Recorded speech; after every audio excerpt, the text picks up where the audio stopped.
বিকালের দিকে তারা আসে না, কিন্তু আমাদের তো 31টা রক্তদান উৎসব হবে, তার ফলে আমি যদি শুধু রবিবার চাই এরকমভাবে হবে না। তাই বুধবার পড়েছে আমার দিনটা, কিন্তু বুধবারই আমি সবাইকে বোঝালাম যে একটা দিন একটু কষ্ট করো। তো সকালে এসে সকালে সবাই গাড়ি চালিয়েছে, গাড়ি চালিয়ে সবাই এসেছে, এসে দু একজন যারা দায়িত্বপূর্ণ তারা গাড়ি চালায়নি, সকাল থেকেই আমার এই রক্তদান অনুষ্ঠানে ছিল, তারা করেছে। বাড়িতে গিয়ে বিশ্রাম নেবে, আবার এই বিশ্রামে এইটাই তো সমস্যা অন্য মানুষের সাথে আমার শ্রমিক কর্মচারীদের। অনেকের হয়তো পেটের টানে বিকালের পর বেরোতে হবে, রক্ত দেওয়ার পরেও বিকালের পরে তারা তাদের কর্মস্থলে কেউ অটো চালাবে, কেউ রিক্সা চালাবে। তো আমার অন্তঃস্থল থেকে তাদের প্রতি সহানুভূতি রইল, তাদের প্রতি ভালোবাসা রইল যে তারা তাদের পেটের টানে তারা যে পরিশ্রমটা করছে। আমরা রাজারহাট গোপালপুর বিধানসভার সমস্ত তৃণমূল কংগ্রেসের কর্মী নেতৃত্ব, সর্বোপরি আমাদের নেতা দেবরাজ চক্রবর্তী, আমাদের বিধায়ক অদিতি মুন্সি তাদের পাশে থাকবে, এটা আমরা অঙ্গীকার করি। বিকি খুব গুরুত্বপূর্ণ একটা কথা বলেছি যে কামব্যাক লিডার অনুপম মণ্ডল, তার কাছ থেকে শ্রমিকদের শিখতে হয় কীভাবে রাজনীতিতে দাঁড়িয়ে কাজ করতে হয়। এটা কীরকমভাবে দেখছো, কি বার্তা দেবে তাহলে? না, কামব্যাক বলে কিছু নেই। বিষয়টা হচ্ছে আমি তো একদম ছোটোবেলার থেকে কলেজে পড়ার সময় থেকে রাজনীতি করতাম, এটা আমার একটা নেশায় লেগে গেছে। তার কারণ হচ্ছে সারাদিন সকালে কাজকর্ম করে আমার নিজস্ব একটা ব্যবসা আছে, আমি করি। আর সন্ধ্যের পর কী করবো, সন্ধ্যের পর ব্যবসার কাজ খুব একটা থাকে না, ফলে একটা ঘরে বসে থাকা যায় না। আর টিভির নেশা আমার নেই নিউজ দেখা ছাড়া। আমি আমার ঘরে বসে আমার বইয়ের পাশে বসে সন্ধ্যাবেলা আমি সিরিয়াল দেখতে পারবো না, এটা আমার একদম ছোটোবেলার থেকে অভ্যাস নেই। আমি অনেক ছোটো বয়সে বিয়ে করেছি, ছোটোবেলার থেকে অভ্যাস নেই, ফলে সন্ধ্যাবেলাটা একটা কাজের নেশা, একটা নেশা আমার লেগে আছে শরীরের মধ্যে।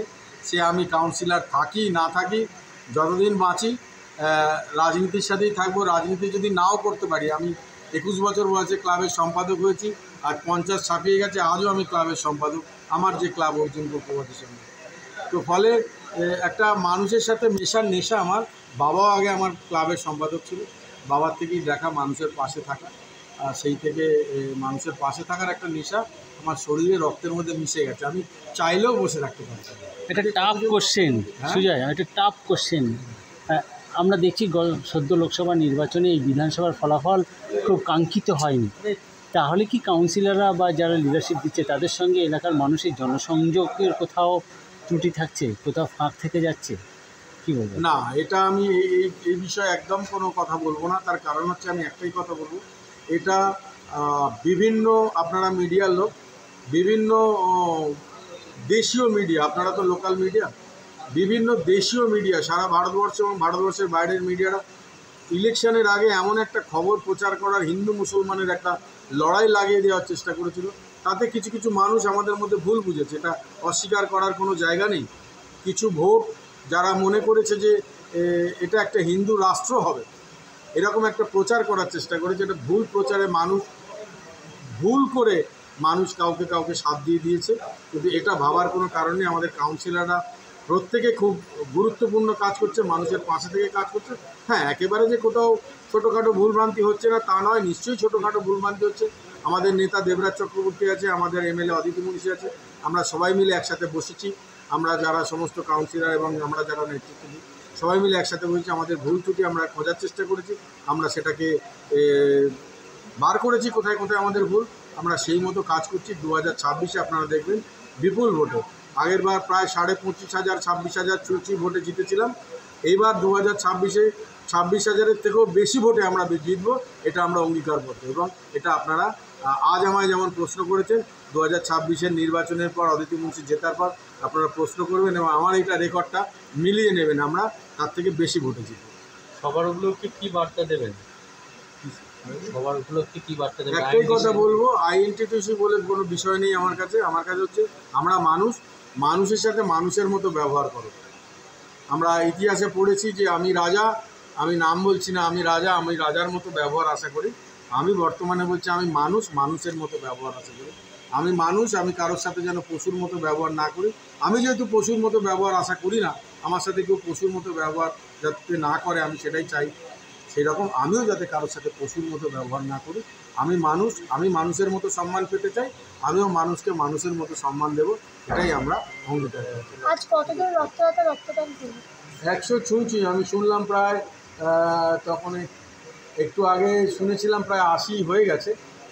তারপরেও তো অনেকক্ষণ দান উৎসব চলেছে, আমি জানি না, আমি আপনাদের সামনে এখানে আছি, লাস্ট নিউজটা আমি জানি প্রায় ছুঁইছি। হ্যাঁ, স্পেসিফিক কিছু ভাবনা আছে এই অটো চালক বা রিক্সা চালক বা টোটো চালক বা বাস চালক খালাসিদের এই শ্রমিকদের নিয়ে স্পেসিফিক কিছু ভাবনা আছে? স্পেসিফিক ভাবনা বলতে এদের একটা বিমা আছে, সরকারি অনেক প্রকল্প আছে।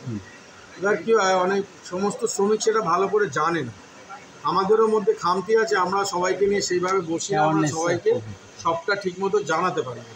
কিন্তু আমি সবার সাথে আলোচনা করে বারবার মিটিংয়ে বলেছি, আমি এরকম একটা বর্ষার মৌসুমে এটা হবে না, আমি এদের আগেও বলেছি, নির্বাচনের আগেও বলেছি, একটু ঠান্ডা পড়ুক, আমি একটা বড় ক্যাম্প করে, বড় একটা মাঠে, বড় একটা প্যান্ডেল করে, একটা সকলকে যাতে সরকারি সমস্ত প্রকল্প, সরকারি প্রায় 20-22টারও বেশি ভালো প্রকল্প শুধু শ্রমিকদের জন্য, অসংগঠিত শ্রমিকদের জন্য।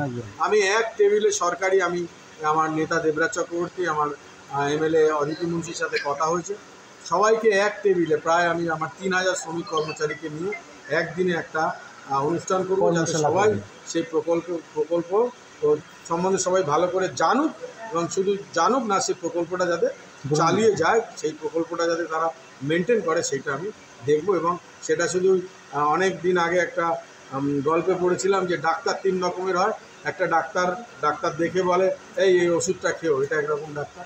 আর একটা ডাক্তার হচ্ছে যে এই ওষুধটা খেও, পরের দিন ওর বাড়ির পাশ দিয়ে যাচ্ছে, উঁকি মেরে ডেকে বললো এই ভাই তুমি ওষুধটা খেয়েছো, তোমাকে যে ওষুধটা লিখে দিয়েছিলাম।